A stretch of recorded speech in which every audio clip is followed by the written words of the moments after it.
Verifying your account on Telefonica is an important step to ensure your identity and secure your services. Follow these simple steps to complete the verification process. Step 1. Access the Telefonica website. Visit the official Telefonica website and navigate to the login section. Enter your account credentials to access your account dashboard. Step 2. Locate the verification section. Once logged in, look for the account settings or profile section. Here, you should find an option for account verification or identity confirmation. Step 3. Provide required information. Follow the prompts to enter the necessary information for verification. This may include personal details such as your full name, address, and identification number. Step 4. Upload identification documents. Prepare to upload any required identification documents.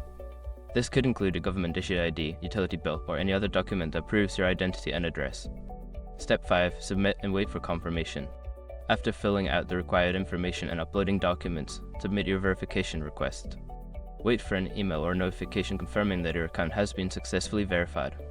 Once you have completed these steps, your account should be verified, allowing you to enjoy all the services offered by Telefonica.